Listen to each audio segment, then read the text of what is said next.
Hello everyone. तो hello alkene हमारा chapter ख़त्म हो गया है।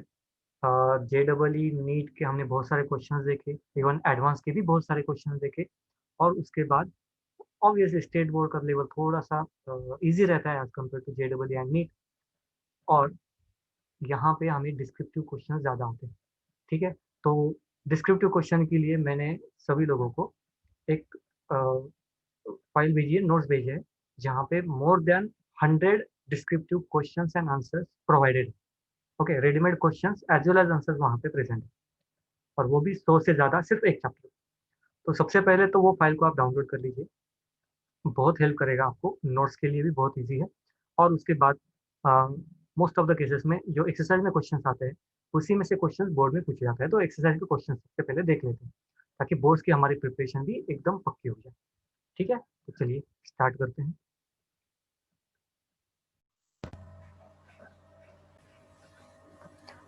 Hello everyone. सो यहाँ पे आज हम देख रहे हैं कि हेलो अल्केन्स चैप्टर में जो भी एक्सरसाइज दी है उसको हम सॉल्व करेंगे। ठीक है, चलो पहला क्वेश्चन है एमसीक्यू क्वेश्चन। यहाँ पे फर्स्ट अगर क्वेश्चन देखा जाए, the correct order of increasing activity of C X bond की एक्टिविटी हमें देखनी है। ओके, सो यहाँ पे देखिए हेलो अल्केन्स की रिएक्टिविटी हमेशा ज़्यादा रहती है as compared to haloarenes. Okay, तो सबसे पहले तो इन दोनों में से ही पहला आएगा। ओके, सो सबसे ज़्यादा थर्ड डिग्री ज़्यादा रहता है, और उसके बाद सेकंड डिग्री रहता है, लेकिन ऑप्शन में देखें तो थर्ड डिग्री कोई भी नहीं है। ठीक है, तो एक बात तो क्लियर है कि ये जो दो है ये सबसे ज़्यादा रहेंगे first, as compared to this hello arenes.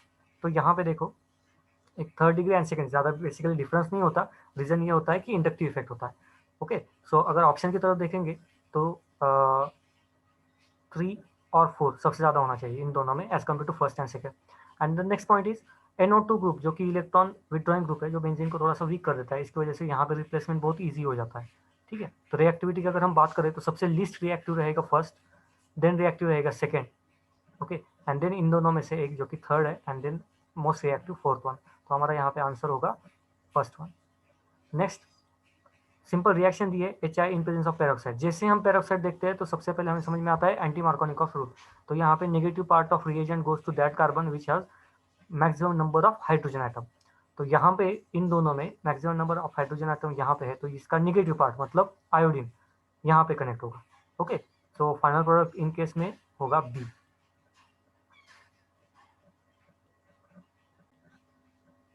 Question number 3, which of the following is likely to undergo racemisation during alkaline hydrolysis. मतलब क्या करना है हमें, alkaline hydrolysis in the sense KOH उसको ऐड करना है। ओके, रेसिमाइजेशन बनना चाहिए, मतलब डेक्स्ट्रो एंड लियो दोनों कंपाउंड बनने चाहिए। तो यहाँ पे देखो, सबसे पहले KOH क्या करता है, Cl को रिप्लेस कर देता है। तो Cl की जगह पे सपोज यहाँ पे OH आ जाएगा, तो क्या ये कायरल सेंटर है, कार्बन का कायरल कार्बन बनेगा, तो यस ये बनेगा। तो ये रेसिमाइजेशन में जा सकता है। यहाँ पे देखो, यहाँ पे OH भी आ भी गया, इसने रिप्लेस भी कर दिया क्लोरीन को, देन ये जो कार्बन है ये कायरल नहीं बनेगा। ठीक है, तो ये हमें कोई रेसिमाइजेशन प्रोसेस, रेसिमाइजेशन प्रॉपर्टी नहीं दिखाएगा। सेम यहाँ पे भी है, रेसिमाइजेशन नहीं बनाएगा। यहाँ पे ये Cl बाहर चला जाएगा, OH यहाँ पे लगेगा, तो ये कोई कायरल सेंटर नहीं है, तो यहाँ पे भी रेसिमाइजेशन नहीं बनेगा। तो रेसिमाइजेशन सिर्फ हमें कंपाउंड ए देने वाला है, ऑप्शन रहेगा A. Next question number 4, the best method for preparation of alkyl fluoride. Alkyl fluoride के लिए बेस्ट मेथड होती है शॉर्ट्स रिएक्शन। उसके लिए रिएजेंट 3-4 रिएजेंट्स है। ओके, सो उसमें से कोई भी एक रिएजेंट हम यूज कर सकते हैं, उसको रिएक्शन को नाम है शॉर्ट्स रिएक्शन, सिंपल है। Next question number 5, identify the chiral molecule. मतलब हमें देखना है कि चारों ग्रुप अलग अलग होने चाहिए। तो यहाँ पे देखो, 1 ब्रोमो ब्यूटेन, ब्यूटेन मतलब methane, ethane, propane, butane, 4 carbon. यहाँ पे 1 ब्रोमो लगाया गया है, तो यहाँ पे 1 ब्रोमीन है। अगर हाइड्रोजन की अगर हम बात करें तो यहाँ पे 2 हाइड्रोजन है, तो कायरल सेंटर है ही नहीं, सवाल ही नहीं आता। ओके, तो ये हमारा कंपाउंड हो ही नहीं सकता। 1 डाइब्रोमो, एक ही कार्बन को 2 ब्रोमीन है, तो ये कायरल सेंटर कहाँ से होगा, दोनों ब्रोमीन सेम ही तो है, नहीं आएगा। ओके, सो थर्ड वन देखो, 2,3 डाइब्रोमो ब्यूटेन। तो यहाँ पे देख लेते हैं 1 2 3 methane, ethane, propane and butane. 2 and 3 यहाँ पे ब्रोमीन, यहाँ पे ब्रोमीन। देखिए, इसके लिए अगर हमें कायरल सेंटर वगैरह फाइंड आउट करना है, तो देखो कायरल मॉलिक्यूल ढूंढना है। एक मिनट मैं इसको थोड़ा सा अच्छे से लिखता हूँ। हाँ, तो यहाँ पे एक तो सिमेट्री है, ठीक है। तो यहाँ पे बी आर ग्रुप है, ये बी आर और ये बी आर। तो यहाँ पे सिमेट्री है, तो इस कंपाउंड को हम मेसो कंपाउंड कहते हैं। ये ऑप्टिकली एक्टिव नहीं होते, मतलब ये डेक्सट्रोरोटेटिव होगा तो दूसरा लियो रोटेटिव है, तो ये रिजल्टेंट कोई इफेक्ट नहीं दिखाता है, ठीक है। यहाँ पे अगर हम लास्ट देखें तो ब्रोमोब्यूटेन, तो मीथेन, इथेन, प्रोपेन, ब्यूटेन, यहाँ पे एक ब्रोमीन ग्रुप, राइट, यहाँ पे हाइड्रोजन। तो यहाँ पे देखें तो इस कार्बन को चारों के चारों ग्रुप जो है वो अलग अलग है, तो यहाँ पे ये हमारा कार्बन मॉलिक्यूल हो जाएगा। Question number 6, an alkyl chloride on Wolff's reaction gives 2255 tetramethyl hexane। Wolff's reaction क्या है? रेडिकल मैकेनिज्म होता है, दो अल्काइल ग्रुप कनेक्ट हो जाते हैं एक दूसरे को, हमें मालूम है। सो यहाँ पे सिर्फ देखना है कि कौन से ऐसा मॉलिक्यूल होगा जो कंबाइन करके ये मॉलिक्यूल बनेगा। सबसे पहले हमें ये मॉलिक्यूल का स्ट्रक्चर ड्रॉ करना पड़ेगा। सो देखिए हेक्सेन है, तो 1 2 3 4 5 6 2 2, तो यहाँ पे मिथाइल ग्रुप, यहाँ पे मिथाइल ग्रुप 3 4 एंड देन यहाँ पे 5 5 5। तो ये हमारा स्ट्रक्चर है, ये बनना चाहिए, ओके। सो कब वुड्स रिएक्शन होने के बाद, अब देखिए वुड्स रिएक्शन में मैंने अभी आपको कहा कि दो अल्काइल ग्रुप कनेक्ट हो जाते हैं, तो इसको बीच में डिवाइड कर दो, ब्रेक कर दो, तो हमें समझ में आएगा कि ये कौन सा मॉलिक्यूल बनना चाहिए, ये कैसे बनना चाहिए। तो अगर हम यहाँ से इसको ब्रेक कर दे बीच में से, ये वाला पार्ट, ओके। और वुड्स रिएक्शन में रिएक्शन होने के लिए भी एक हाइड्रोजन का होना जरूरी है, तो ऑब्वियसली ये हाइड्रोजन वुड्स रिएक्शन में सोडियम हाइड्रोजन को लेकर बाहर चल जाता है रेडिकल मैकेनिज्म के थ्रू। तो यहाँ पे देखो सिंपल सा पॉइंट है, ये स्ट्रक्चर हमें देखना चाहिए, ओके। और इस कार्बन को एक क्लोरीन होनी चाहिए। अब देखो कंपेयर करके कहाँ पे हो सकता है, तो ऑब्वियस है ये स्ट्रक्चर इसका होने के चांसेस बहुत बहुत ज़्यादा है, ओके। तो answer should be A. Question number 7, butane nitrile में बी प्रिपेयर्ड बाय हीटिंग। तो सबसे पहले ब्यूटेन नाइट्राइल है क्या, स्ट्रक्चर देख लेते हैं। ब्यूटेन मतलब methane, ethane, propane, butane, and then nitrile मतलब यहाँ पे ऑब्वियसली नाइट्रोजन, ओके। बाकी हाइड्रोजन है यहाँ पे सारे, अब नाइट्रोजन कार्बन नाइट्रोजन के बीच में ट्रिपल बॉन्ड रहता है, ओके। बाकी सारे हाइड्रोजन यहाँ पे कनेक्ट कर देंगे। तो इसको हमें प्रिपेयर करना है, कैसे प्रिपेयर करेंगे, देखिए प्रोपेनॉल और CN के साथ रिएक्शन परफॉर्म करोगे, अगेन कार्बन अटैक कर देगा, लेकिन यहाँ पे OH अच्छा लिविंग ग्रुप नहीं होता, alcohol is not a good leaving group, OH, ठीक है। तो OH से रिएक्शन हो नहीं सकती। Hydrogen sir good leaving group, तो वहाँ पे रिएक्शन हो सकती है बहुत आराम से। यहाँ पे देखो अटैक हम कर रहे हैं CN का, और यहाँ पे भी CN का कर रहे हैं, दो तो ऑप्शन नहीं है, CN का अटैक कर रहे हैं, तो एक तो कार्बन यहीं से आ गया। बाकी हमें कितने चाहिए, सिर्फ 3 कार्बन चाहिए, okay. Methane, ethane, propane, butane नहीं चाहिए हमें, प्रोपेन चाहिए सिर्फ। तो ऑब्वियसली हमारा आंसर होगा डी, ओके। बाकी रिएक्शन आप कंप्लीट लिख सकते हैं। Next question, choose the compound from the following that will react faster by SN1 reaction. अब SN1 रिएक्शन में होता क्या है, सबसे पहले लिविंग ग्रुप बाहर चला जाता है, ओके। अब वो टर्चरी होगा तो बहुत अच्छा, टर्चरी कार्बोकेटायन बहुत ज्यादा स्टेबल होता है, तो सबसे पहले हमें ये देखना है इसमें से टर्चरी कौन सा, ठीक है। जो भी टर्चरी होगा ज्यादा स्टेबल हो जाएगा, सिंपल सा पॉइंट है। तो ये अगर हम यहाँ पे देखें टर्चरी कौन सा है, तो ये हमें टर्चरी मिलेगा, ठीक है। इसको देखो, methane, ethane, propane, butane, okay. और यहाँ पे 2 methyl, again carbon, and 2 iodine.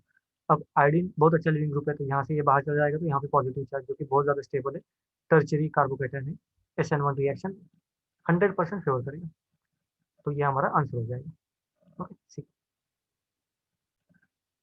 Next question, question number 8 9 9। So first step Grignard reagent की सिंथेसिस है, ओके। Mg बीच में जाके बैठ जाता है in presence of dry ether, तो ये तो हो गया ग्रिग्नर रिएजन। कौन सा बनता है, क्या बनता है, तो ये जो है ना, ए कंपाउंड है ना, तो ये बनता है, ओके। उसके बाद H2O, तो ऑब्वियसली यहाँ पे निगेटिव चार्ज है, ओके। तो मैं इसको थोड़ा सा और क्लियर लिखूँ, तो इसको अगर हम ब्रेक करें तो यहाँ पे पॉजिटिव चार्ज, यहाँ पे निगेटिव चार्ज। वाटर, वाटर को अगर हम कैसे डिवाइड करते हैं, H एंड OH, OH पे निगेटिव चार्ज, हाइड्रोजन पे पॉजिटिव चार्ज, तो इसका निगेटिव चार्ज पे अटैक यहाँ पे हो जाता है, राइट। तो ये सिंपल बनेगा, फाइनल सॉल्यूशन भी only benzene, D. Next question, which of the following is used as a source of dichlorocarbene. Dichlorocarbene का सोर्स कौन होता है, तो ऑब्वियसली क्लोरोफॉर्म होता है, ठीक है। इसका फॉर्मूला है CH, Cl, Cl and Cl, होता क्या है जनरली, अगर कोई बेस हम यूज करें, ये हाइड्रोजन बाहर चला जाता है, ओके, यहाँ पे नेगेटिव चार्ज होता है, और ये नेगेटिव चार्ज लेके ये क्लोरीन भी बाहर चला जाता है, तो बाद में सिर्फ कार्बन बचता है यहाँ पे। नेक्स्ट क्वेश्चन नंबर 2, यहाँ पे देख लीजिए, right IUPAC name of the following compound. IUPAC name के लिए सबसे पहले हमें लॉन्गेस्ट चेन ढूंढनी पड़ेगी और वहाँ पे फंक्शनल ग्रुप भी प्रेजेंट होना चाहिए। तो यहाँ पे आप देख सकते हैं लॉन्गेस्ट चेन में इसको सिलेक्ट करूंगा यहाँ पे, ठीक है। तो अगर नंबर ऑफ कार्बन हम देखें 1 2 3 4 5, ओके, यहाँ से भी हम ले सकते हैं, यहाँ से भी ले सकते हैं। तो यहाँ पे अगर हम नंबरिंग दे दें, इस हिसाब से नंबरिंग दे दें, तो देखो क्या निकल के आता है कार्बन में, 1 2 3 4 5। So 2 bromo, 3 methyl, methane, ethane, propane, butane, pent, 3 ene, okay, ये इसका आईयूपीएसी नेम होगा। नेक्स्ट वन, यहाँ पे अगर हम बात करें तो लॉन्गेस्ट चेन ये बनेगी, ओके। नंबर देखें तो यहाँ से नंबरिंग देनी पड़ेगी क्योंकि फंक्शनल ग्रुप को कम नंबर आना चाहिए, 1 2 3 4 5, पेंटेन है, तो यहाँ पे हम लिखेंगे 2 chloro, 3 methyl, pentane. Next one, यहाँ पे अगर हम बात करें तो फंक्शनल ग्रुप को कम नंबरिंग आनी चाहिए, तो यहाँ से 1 2 3 4, 4 इथाइल, 1 क्लोरो, 4 इथाइल, यहाँ पे इसका नाम जैसे देख लो, 1 chloro, 4 ethyl, cyclohexane, okay. Now यहाँ पे देख लो, ये जो है, ये वाला पार्ट जो है इसको हम टोलिन कहते हैं, तो इसके हिसाब से ये ortho position and Meta position, या फिर ऐसे भी नंबरिंग दे सकते हैं आप, 1 2 3, ओके, 4 5 6, सो 2 5 डाइक्लोरो टोलिन।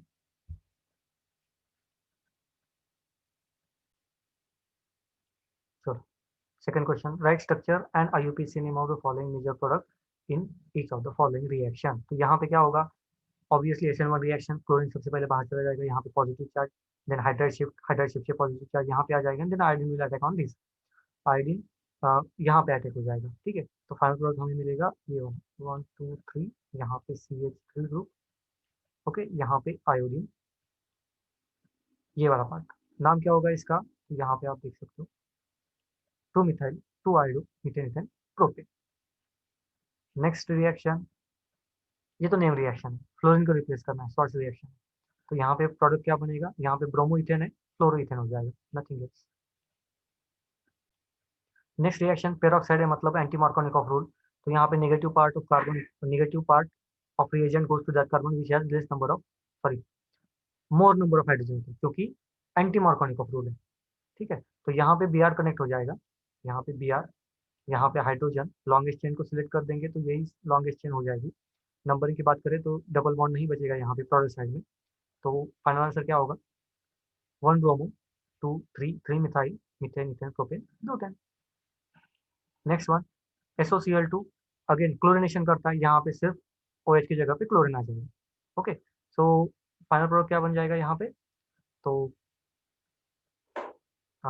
क्लोरोसाइक्लोहेक्सेन, यह यहाँ पे नाम हो जाएगा इसका, chlorocyclohexane.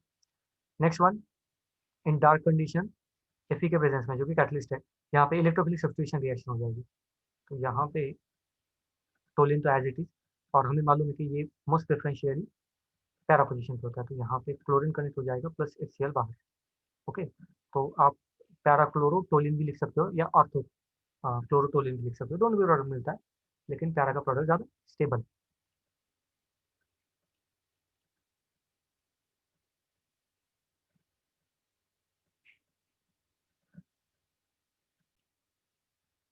Next one, identify the chiral molecules. तो कायरल सेंटर देखना चाहिए, यहाँ पे कायरल सेंटर है तो ये कायरल मॉलिक्यूल है, यहाँ पे ये दो ग्रुप प्रेजेंट है, सेम है, तो ये कायरल सेंटर नहीं है। यहाँ पे अगर हम बात करें तो कोई भी कायरल सेंटर प्रेजेंट नहीं है, यहाँ पे अगर हम बात करें तो ये भी नहीं है, तो सिर्फ ये।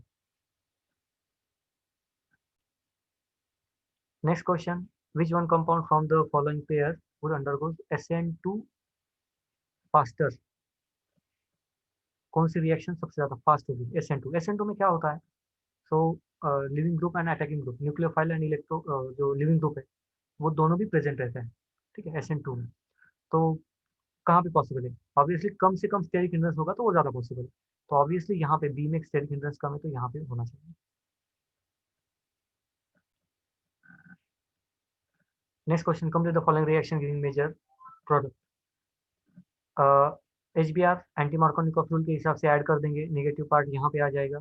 ओके, ये एक एडिशन होगी। Alcoholic KOH again elimination reaction करता है तो अगेन डबल बॉन्ड आ जाएगा, तो बी जो हमारा प्रोडक्ट है वही बनेगा, जो रिएक्टेंट है वही बनेगा। यहाँ पे अगर हम बात करें ये ब्रोमिनेशन रिएक्शन है, ब्रोमीन की एडिशन हो जाएगी। ओके,